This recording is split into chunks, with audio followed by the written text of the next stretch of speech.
Hello student, আজকে আমি তোমাদেরকে ক্লাস 9-এ তোমাদের যে ফার্স্ট কবিতাটা আছে কলিঙ্গ দেশের ঝড় বৃষ্টি সেটাকে লাইন বাই লাইন ডিটেলসে আলোচনা করব।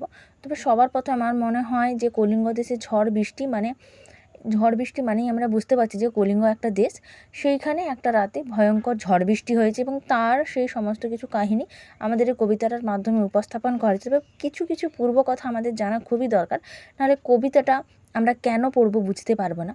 কারণ একটা রাতের ঝড় বৃষ্টির কাহিনী আমাদেরকে লেখক কবিকঙ্কন মুকুন্দ চক্রবর্তী তুলে ধরেছেন, সেটা আমাদের পড়তেছি, কিন্তু লেখকের লেখার পেছনে কিছু না কিছু তো কারণ থাকে। সেটা একটুখানিই বলবো, যেটা জানলে তোমাদের কবিতাটার প্রতি ইন্টারেস্টিং মানে লাগবে, পড়তে খুব ভালো লাগবে। তার কারণ আমরা ক্লাস 9-এ উঠেছি, এতদিন আমরা যে ভাষাটা মানে বাংলা ভাষা, যে ভাষাতে আমরা পড়াশুনো করে এসেছি ক্লাস 8 পর্যন্ত, তার থেকে তুলনামূলক 9-এর ভাষাটা একটু কঠিন। কারণ আমরা নিজেদের কবিতা বা গদ্যগুলো দেখলেই বুঝতে পারি যে এর ভাষাগুলো আগের মতো অত সহজ না। তার জন্য আমাদেরকে পড়াশোনায় ইন্টারেস্ট জাগানোর জন্য পূর্ব কথা একটু জানা প্রয়োজন। তার জন্য একটু বলবো পূর্ব কথাটা, যে কলিঙ্গ দেশের ঝড় বৃষ্টি নেওয়া হয়েছে মুকুন্দ চক্রবর্তীর লেখা আমাদের যে চণ্ডীমঙ্গল কাব্য রয়েছে, সেই চণ্ডীমঙ্গল কাব্য থেকে নেওয়া হয়েছে। চণ্ডীমঙ্গল কাব্যের কাহিনী আছে, যেমন আমরা মনসামঙ্গল কাব্যের কাহিনী হিসেবে জানি যে চাঁদ সদাগরের কাছ থেকে পুজো পাওয়ার জন্য মা মনসা তার বিভিন্ন লীলা আমাদের সামনে তুলে ধরেছিলেন। ঠিক সেইভাবেই এখানে চণ্ডীমঙ্গল কাহিনীতেও দেবী চণ্ডীর অনুরোধে কালকেতুকে মর্তে পাঠানো হয় এবং সে মর্তে আসার পরে দেবী চণ্ডীর পূজা করবে এবং দেবী চণ্ডী তাকে আশীর্বাদ দিয়ে তাকে একটা অনেক ধনরত্ন দেবে এবং তাকে রাজ্য গড়ে তুলতে সাহায্য করবেন। সেই মতো কালকেতু তার স্ত্রী ফুল্লরার সঙ্গে মিলে গুজরাট নগরী স্থাপন করবেন।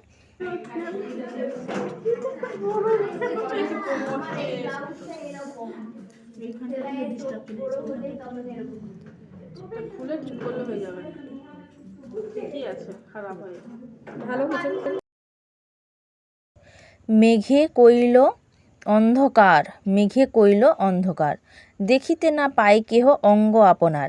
তাহলে মেঘে কইল অন্ধকার, মেঘে কইল অন্ধকার, দেখিতে না পাই কেহ অঙ্গ আপনার।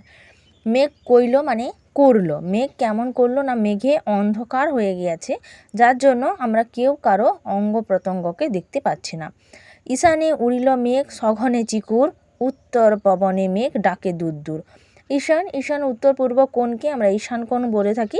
ঈশানে উড়িল মেঘ সঘনে চিকুর, ঈশানে মানে ঈশান কোণে মেঘ উঠছে এবং সেখানে কী হচ্ছে, সঘনে চিকুর, তার সঙ্গে সঙ্গে বিদ্যুৎ চমকাচ্ছে। উত্তর পবনে মেঘ ডাকে দূর দূর, উত্তরের আকাশে মেঘ ডাকতেছে দূর দূর করে। পবন মানে আগাম বাতাস বা বায়ু। নিমিষেকে জোরে মেঘ গগনমণ্ডল, চারি মেঘে বরিশে মুষলধারে জল। নিমেষেকে জোরে মানে কিছু সময়ের মধ্যে সঙ্গে সঙ্গেই মেঘ গগনমণ্ডল, মেঘ দিয়ে কী হলো, মুষলধারে বৃষ্টি শুরু হলো, মানে কিছু সময়ের মধ্যে হঠাৎ করে মুষলধারে বৃষ্টি শুরু হলো। কলিঙ্গে উড়ায়ে মেঘ ডাকে উচ্চনাদ, প্রলয় গনিয়া প্রজা ভাব এ বিষাদ। কলিঙ্গে উড়িয়া, কলিঙ্গ আগেকার দিনে প্রাচীনকালে কলিঙ্গ বলতে আমরা উড়িষ্যা রাজ্যকে বুঝি। উড়িষ্যা রাজ্যের প্রাচীন নাম ছিল কলিঙ্গ।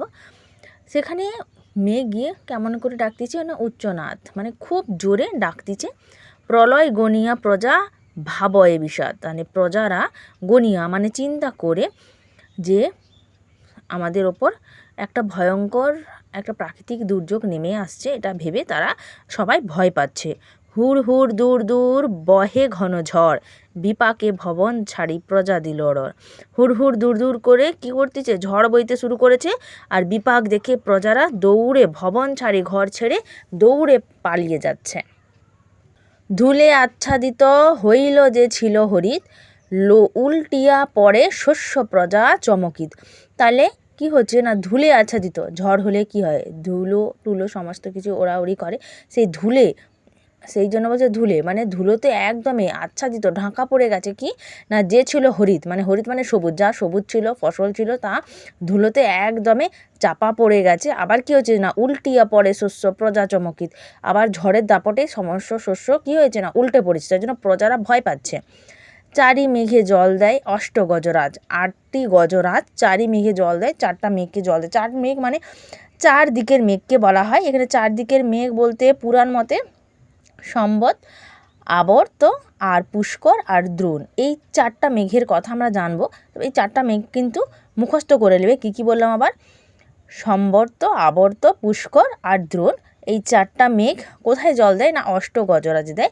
অষ্ট গজরাজ বলতে পুরাণ মতে 8টা দিকের কথা বলা হচ্ছে। 8টা দিক নয়, 8টা দিকের রক্ষাকর্তা বলা হয় অষ্ট গজরাজকে, যাদের নামগুলোও মনে রাখলে সুবিধা হবে।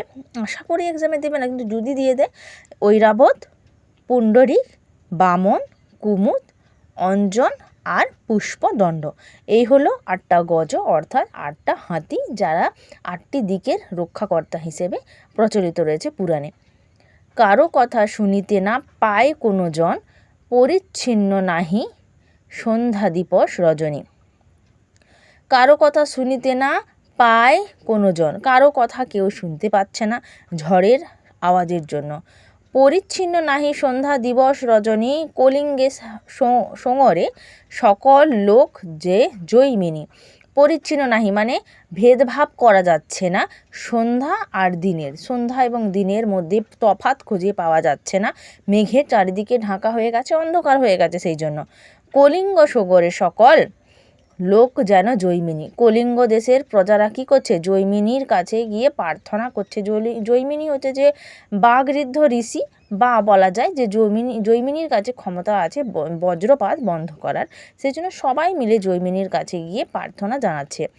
হুর হুর দূর দূর শুনি ঝনঝন, না পায় দেখিতে কেহ রবির কিরণ। হুর হুর দূর দূর শব্দ শুনতে পাচ্ছে ঝড়ের, এবং কেউ রবির কিরণ, সূর্যের কিরণ দেখতে পাচ্ছে না।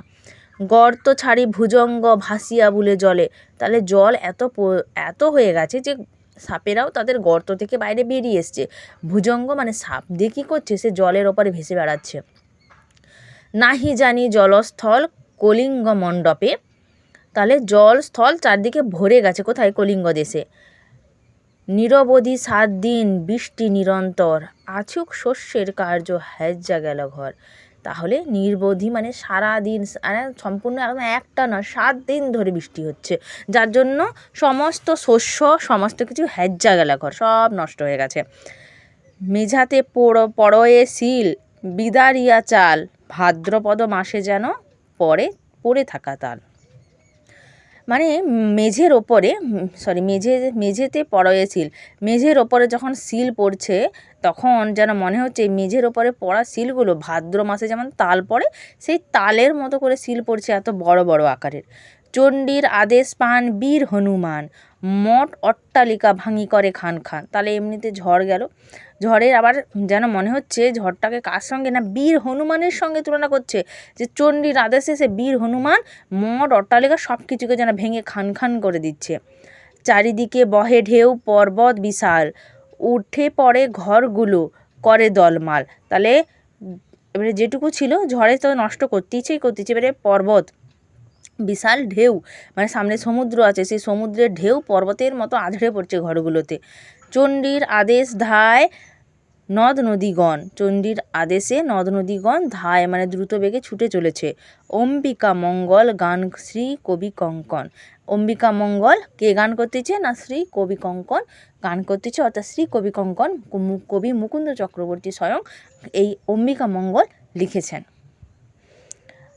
আমি তোমাদেরকে লাইন বাই লাইন ধরে সমস্ত কিছু বলে দিলাম, আর শব্দার্থগুলো আমি এখানে বলে দিচ্ছি। যে কঠিন তোমাদের এখানে অনেকগুলো শব্দ আছে যেগুলোর মানে কিন্তু বলে মনে হবে যে ঠিক করে কি বুঝতে পারছো না, তাই জন্য আমি এখানে একটা বই থেকে এগুলো পেয়েছি, এগুলো সব আমি এখানে স্ক্রিনশট দিয়ে দিলাম। তোমাদের যদি অসুবিধা হয় তাহলে এখান থেকে দেখে নিতে পারো, আর যদি এই বিষয়ে কোনো ডাউট থাকে কবিতাটার বিষয়ে তাহলে অবশ্যই কমেন্টে গিয়ে আমাকে জানাও। দেখো এখানে লং কোশ্চেন বলতে যদি আমি বলি তাহলে 5 নম্বরের 2টা কোশ্চেনই ইম্পর্ট্যান্ট আমার যেটা মনে হচ্ছে, যেটা হলো যে এই প্রাকৃতিক দুর্যোগের কারণে প্রজাদের কি শোচনীয় অবস্থা হয়েছিল, এটা এক ইম্পর্ট্যান্ট। আর আরেকটা হচ্ছে যে এই দুর্বিষহ বিভৎসতার বা এই ইসের পরিচয় দিতে প্রাকৃতিক দুর্যোগের বর্ণনা দাও। তাহলে প্রাকৃতিক দুর্যোগের বর্ণনা এক, আর 2 হলো যে প্রজাদের এই প্রাকৃতিক দুর্যোগের ফলে প্রজাদের কী দুর্দশা হয়েছিল। এই দুটো কোশ্চেন খুবই ইম্পর্ট্যান্ট। এই দুটো ছাড়া অন্য রকমের কোনো কোশ্চেন আশা করি আসবে না।